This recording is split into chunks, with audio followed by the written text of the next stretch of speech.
Saat menjadi tersangka hingga terpidana kasus suap red notice, nama baik Irjen Napoleon Bonaparte itu habis. Bahkan dikatakan from hero to zero. Assalamualaikum puan dan tuan. Anda berjumpa kembali dengan saya Profesor Suteki di channel yang radikal, ramah, terdidik, dan berakal. Puan dan tuan dijamin tidak akan merugi mengikuti channel ini, maka jangan lupa untuk subscribe, like, comment, and share. Assalamualaikum warahmatullahi wabarakatuh. Apa kabar puan dan tuan? Berjumpa kembali dengan saya Profesor Suteki di channel yang radikal, ramah, terdidik, dan berakal. Kali ini Ribet akan berbincang tentang tagline atau slogan yang saya tujukan kepada garis hidup Irjen Napoleon Bonaparte. From hero to zero ataukah from zero to hero? Puan dan tuan, ada berita baru pasca kasus korupsi, dalam hal ini adalah suap dan penganiayaan atas MKC yang dilakukan oleh Irjen Napoleon Bonaparte. Kini Irjen Napoleon jadi tersangka tindak pidana pencucian uang atau TPPU pada kasus Red Notice. Sebagaimana diberitakan oleh detiknews.com, Rabu tanggal 22 September 2021, Irjen Napoleon Bonaparte diduga melakukan tindak pidana pencucian uang atau TPPU hasil suap penghapusan Red Notice Joko Chandra. Di Tipikor Bareskrim Polri menetapkan Irjen Napoleon sebagai tersangka. Puan dan tuan, berdasarkan informasi yang beredar, penyidik telah menemukan aliran dana senilai 2 miliar rupiah dari suap penghapusan Red Notice Joko Chandra. Namun Kabareskrim Komjen Agus Adrianto belum membeberkan lebih lanjut perihal kasus ini. Sebelumnya, terdakwa kasus korupsi Irjen Napoleon diperiksa di Tipikor Bareskrim Polri atas TPPU dari hasil suap penghapusan Red Notice Joko Chandra. Kemudian Kabareskrim Komjen Agus Adrianto membenarkan bahwa pihaknya sedang melakukan gelar perkara pada kasus tersebut. Jadi, saudara sekalian, sekarang ini Irjen Napoleon Bonaparte sedang berjuang menghadapi 3 kasus tindak pidana. Yakni yang pertama, kasus korupsi, suap. Kemudian yang kedua, kasus penganiayaan MKC.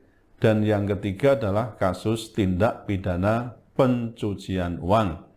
Apakah nasib Napoleon akan berakhir dengan happy ending atau sorrow ending? Dapatkah kalau yang kemarin kita saksikan Napoleon dianggap sebagai hero karena pembelaannya atas agama Islam, menghajar penista agama, tersangka penista agama yaitu MKC, itu dapat menghapus nama buruknya dalam kasus korupsi dan juga TPPU. Puan dan tuan, sebagaimana kita ketahui bersama, selain kasus yang terakhir yang tadi saya sebut adalah TPPU, dugaan tindak pidana pencucian uang, ada 2 kasus lain dari Irjen Napoleon. Yang pertama adalah kasus suap Red Notice Joko Chandra.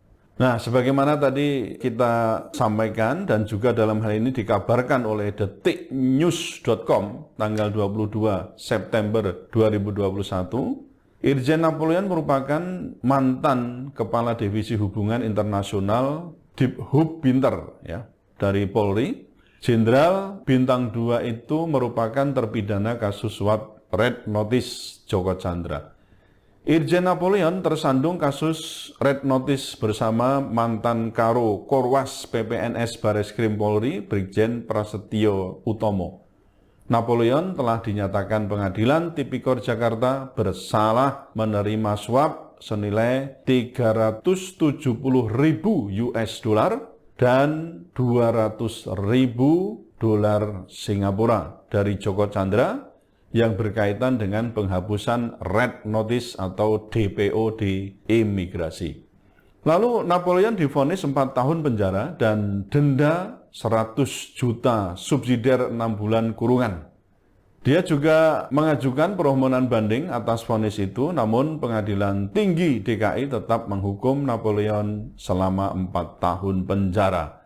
Dan kini Irjen Napoleon sedang mengajukan upaya hukum berikutnya, yaitu kasasi. Saudara sekalian, Napoleon terbukti bersalah melanggar pasal 5 ayat 2 junto pasal 5 ayat 1 huruf A Undang-Undang nomor 31 tahun 1999 sebagaimana telah diubah dengan Undang-Undang nomor 20 tahun 2001 tentang pemberantasan tindak pidana korupsi junto pasal 55 ayat 1 ke 1 Kitab Undang-Undang Hukum Pidana. Napoleon disebut hakim menghapus nama Joko Chandra di sistem imigrasi dengan menyurati imigrasi saat itu. Hakim mengatakan sejatinya Napoleon tahu Red Notice Joko Chandra di Interpol, ya maksudnya Interpol Pusat, sudah terhapus. Oleh karena itu, dia menyurati imigrasi sehingga nama Joko Chandra terhapus. Kemudian kasus yang kedua, penganiayaan terhadap MKC di rutan Bareskrim Polri. Sebagaimana kita ketahui, MKC adalah seorang tersangka kasus penistaan agama Islam. Saudara sekalian, belum selesai kasus suap yang dituduhkan ke Irjen Napoleon itu selesai, ia menjadi tersangka kasus penganiayaan atas Muhammad KC, tersangka penistaan agama. Di e-paper Media Indonesia.com tanggal 23 September 2021, di halaman 5 dibeberkan kembali kasus penganiayaan tersebut.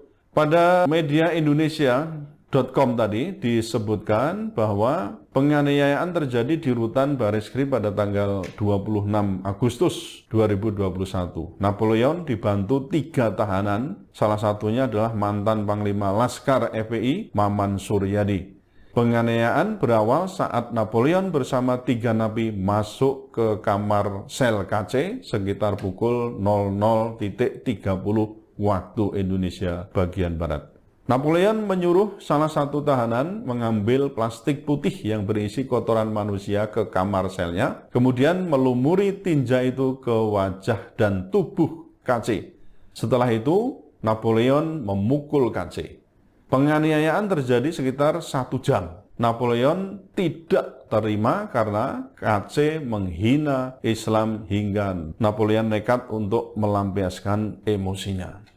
Kepala Divisi Profesi dan Pengamanan Propam Polri Irjen Verdi Sambo juga membenarkan pihaknya akan memanggil Napoleon, namun pemanggilan tersebut menunggu izin dari Mahkamah Agung karena Napoleon saat ini sedang mengajukan kasasi perihal dugaan suap terkait dengan penghapusan Red Notice Joko Chandra ke Mahkamah Agung. Hal ini mengacu pada pasal 4 huruf D dan F PP nomor 2 tahun 2003 tentang peraturan disiplin anggota Polri. Propam sudah memeriksa 7 anggota Polri yang terdiri dari penjaga tahanan dan kepala rutan Bareskrim, serta kepada seorang tahanan berinisial H alias C. Diperoleh keterangan bahwa Propam juga akan melakukan gelar perkara dugaan kelalaian penjagaan di rumah tahanan Polri itu. E-paper Media Indonesia.com tanggal 23 September 2021 juga mewartakan bahwa atas dugaan penganiayaan MKC, penyidik Direktorat Tindak Pidana Umum Bareskrim Polri dikabarkan telah memeriksa Irjen Napoleon Bonaparte. Seusai diperiksa selama 10 jam hingga pukul 13.00 waktu Indonesia bagian Barat, 22 September 2021, mantan Kepala Divisi Hubungan Internasional Polri itu langsung dijebloskan ke sel isolasi Rutan Bareskrim Jakarta Selatan. Demikian dikatakan oleh Direktur Tipidum Bareskrim Polri, Brigjen Andi Rian Jayadi. Andi menegaskan selama di sel isolasi, terdakwa kasus dugaan suap terkait dengan penghapusan red notice Joko Chandra itu tidak boleh keluar, kecuali untuk kepentingan penyidikan kasus penganiayaan terhadap MKC. Puan dan Tuan, lalu apa hubungannya ketiga kasus Irjen Napoleon Bonaparte itu dengan tagline atau slogan From Hero to Zero ataukah From Zero to Hero? Saat menjadi tersangka hingga terpidana kasus suap red notice, nama baik Irjen Napoleon Bonaparte itu habis. Bahkan dikatakan from hero to zero. Bahkan dalam hal ini, saudara sekalian, dalam persidangan Napoleon juga merasa malu, demikian pula juga keluarganya juga sangat malu atas kasus suap yang menimpanya sebagai seorang perwira tinggi Polri. Nah, lalu bagaimana dengan kasus penganiayaan terhadap MKC, tersangka penistaan agama? Oleh sebagian umat Islam, Irjen Napoleon disebut sebagai hero yang mewakili umat Islam karena sudah mempermak MKC sehingga membuat seolah-olah zero kesalahan dan dosanya karena terlibat dalam kasus red notice Joko Chandra. Inikah yang disebut blessing in disguise, from zero to hero. Namun, saudara sekalian, kini karena ada kasus lain yang dihadapi oleh Irjen Napoleon Bonaparte, yaitu tindak pidana pencucian uang atau TPPU tadi, hasil korupsi pada kasus red notice Joko Chandra. Lalu pertanyaan kita adalah, mungkin nggak akan terjadi sebaliknya? Karena Irjen Napoleon Bonaparte ternyata juga tadi kita sebutkan tersandung masalah TPPU dan juga kasus suap red notice yang juga belum kelar.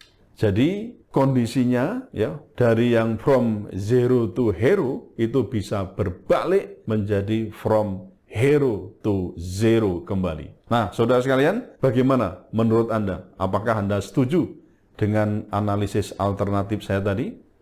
Boleh tidak setuju, asalkan tetap radikal, ramah, terdidik, dan berakal. Wassalamualaikum warahmatullahi wabarakatuh.